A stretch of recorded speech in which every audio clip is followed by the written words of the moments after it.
Le 7 mars dernier, les travailleurs de Deleuze ont appris en conseil d'entreprise extraordinaire l'intention de la direction de franchiser 128 magasins. Ce qui est profondément choquant, c'est qu'on est face à une multinationale qui fait des profits, qui d'ailleurs verse des dividendes. C'est 355 millions qui ont été versés aux actionnaires sur les 3 dernières années. On n'a pas encore les chiffres 2022, mais qui probablement sont bons.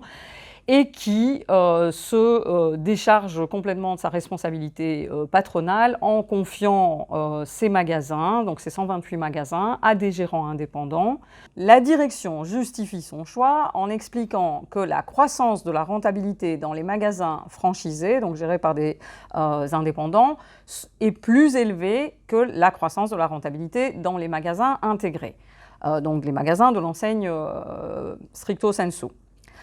Si c'est possible, c'est notamment, et même essentiellement, parce que dans les magasins gérés par des indépendants, on a moins de personnel, nettement moins de personnel, surtout du personnel fixe, et que par contre, ils utilisent des contrats précaires, comme du travail étudiant, comme des flexi-jobs, parfois même du travail au noir.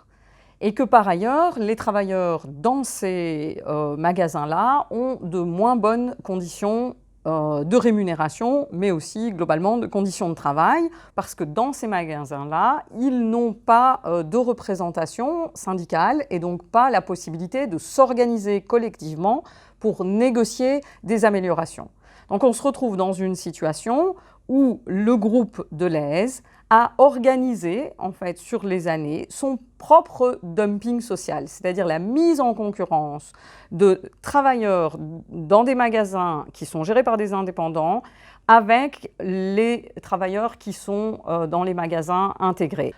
Les magasins qui leur rapportent le plus sont les magasins aux États-Unis. Or, aux États-Unis, on a un salaire minimum qui est à 8 € de l'heure et on a des syndicats qui ont été détruits. Et donc, c'est le modèle en fait qu'ils prônent. Et donc, c'est au niveau du commerce, du secteur en Belgique, vraiment une bombe. Une bombe par rapport à ce qui existe. Donc on avait déjà des magasins franchisés, mais pas une grande enseigne qui décide d'un coup, alors qu'elle n'était pas du tout basée sur ce modèle-là, de tout passer à la franchise. Et si aujourd'hui Deleuze peut faire ça, et qu'on ne l'arrête pas par la mobilisation des travailleurs, eh bien demain, ce sera une autre enseigne et après-demain, une autre. La multinationale n'aura plus à terme, aucune responsabilité vis-à-vis des travailleurs et elle fera peser l'entièreté des risques sur le gérant indépendant. Donc on est clairement dans un modèle d'un capitalisme exacerbé qui vise par des diverses stratégies qui malheureusement sont légales, à soutirer un maximum de pognon pour le reverser à des actionnaires en broyant les droits des travailleurs et en détruisant de l'emploi. L'argumentaire patronal et de la droite en général, c'est que le droit du travail est trop rigide et qu'il faut le moderniser. Mais pour eux, c'est très clair.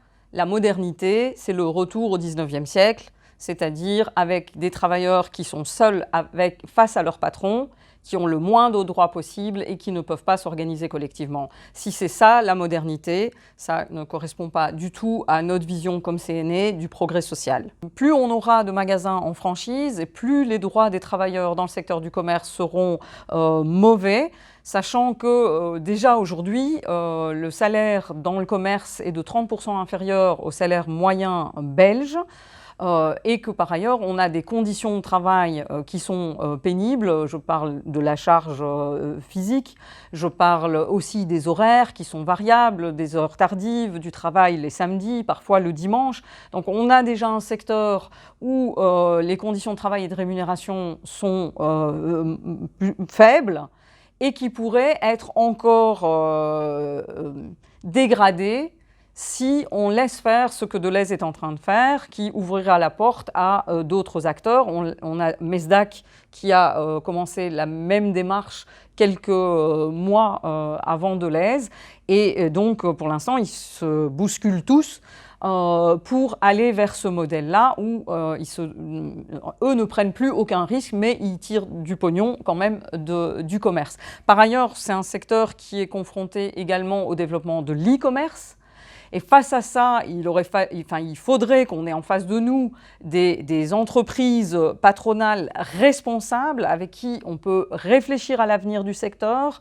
Évidemment, si on se retrouve avec la majorité du commerce qui est géré par des petits indépendants, on n'aura pas d'interlocuteur pour cette discussion sur notamment en partie la reconversion des travailleurs du secteur, la formation des travailleurs du secteur, la diminution du temps de travail pour les...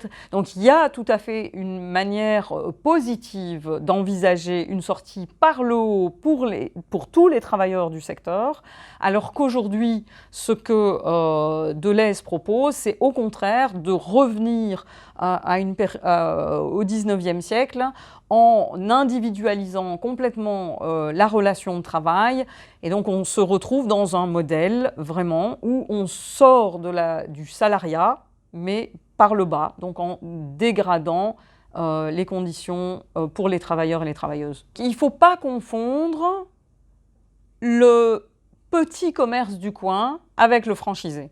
On parle de magasins qui sont sous la coupe d'une multinationale ou de grandes enseignes et qui reversent une partie de leur marge à ces grandes enseignes.